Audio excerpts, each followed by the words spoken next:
Couple of days ago, and after I told everybody the way we came through Oklahoma, Kansas, Nebraska, Colorado, Wyoming, Idaho, and BC, and then Alberta, they were like, I felt like I needed to show you a map because you didn't go the easiest way. Well, we didn't, but we went a way with which we could visit some people who have also supported Bet Shalom during the year, and people that are in the past and who are part of Ixtapa Christian Fellowship. So that was one of the reasons we did that. We have ridden close to, instead of like the shirt says 4,000 kilometers, we're closer to 4,500 kilometers.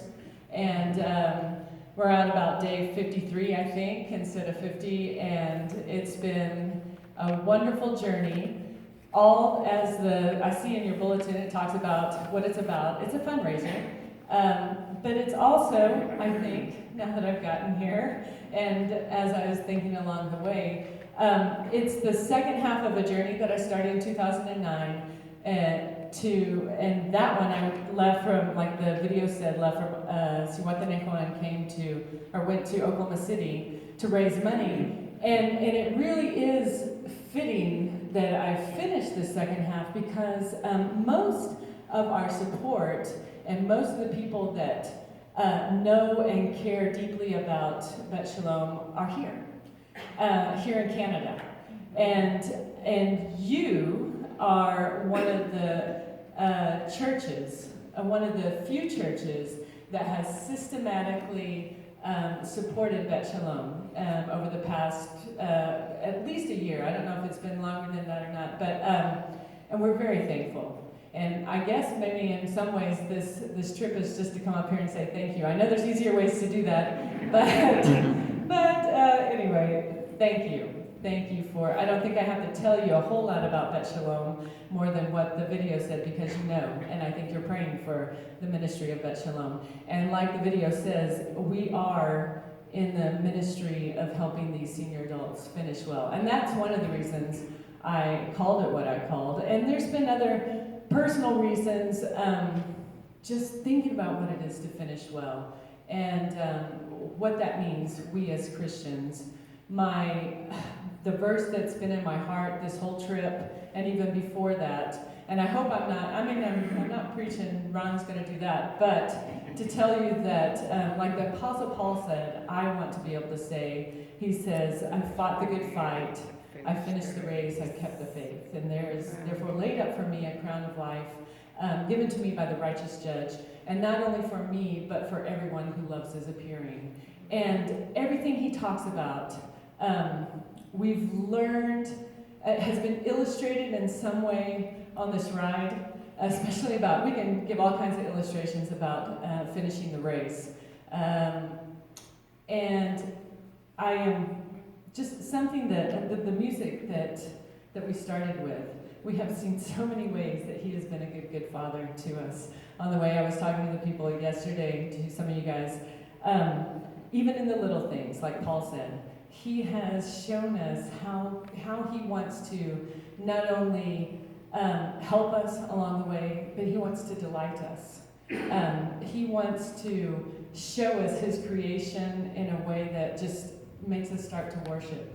And we have been worshiping almost not the whole trip, we've been struggling a lot of the trip, but we have been worshiping much of this trip.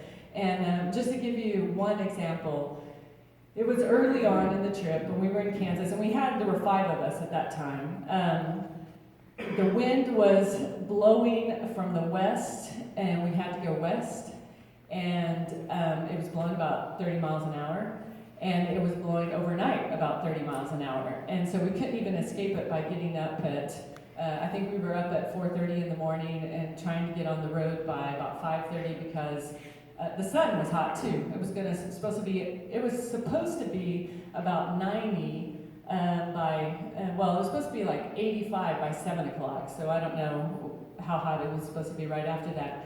And we were like, well, we got to get on the road. And all night I just kept waking up and hearing the wind and thinking, this is not going to be possible. We were 112 miles from our destination for that day. And so every day we got together and we prayed. And one of our team members, she just said, Lord, stop the wind. We're not going to make it if you don't stop the wind. And we started out, and probably not even a mile into our trip, the wind was stopped. Praise God. And we were surprised. I mean, we just, why are we always so surprised when God gives us what we've asked Him for? Mm-hmm. But we are, and He's amazing, and He stopped the wind. And the weather was perfect. It was cloud cover, and it was still like 80 degrees by 11 o'clock. So we were just like, we were praising Him and joyful. And then about after 60 or 70 miles, the wind started. And we did have to ride against a very heavy wind for the next 45, 50 miles. But we worked as a team, and we got there. And I just think that God, first, He just amazes us and gives us what we need. But He doesn't always give us everything we want.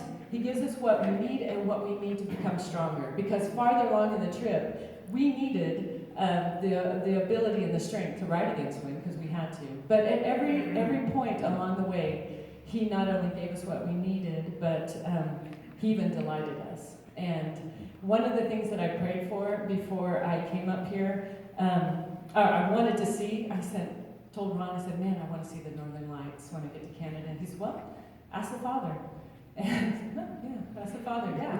So I asked the Father, and I had other people asking the Father on my behalf. And 3 nights ago, I got to see the Northern Lights. Amen. That's really cool. So just along the lines of good Father, He has been very good to us. And so this is a fundraising ride, but it has been so much more for us who have been on it. I don't want to talk too much more because I know that it's time to worship God, but this ride for the last 53 days, we have had many reasons to thank Him and to worship Him. So I just want to let you guys know that and thank you for what you're doing for Bet Shalom. And we'll be here afterwards, so if you have any questions or anything, we'll take care of those then.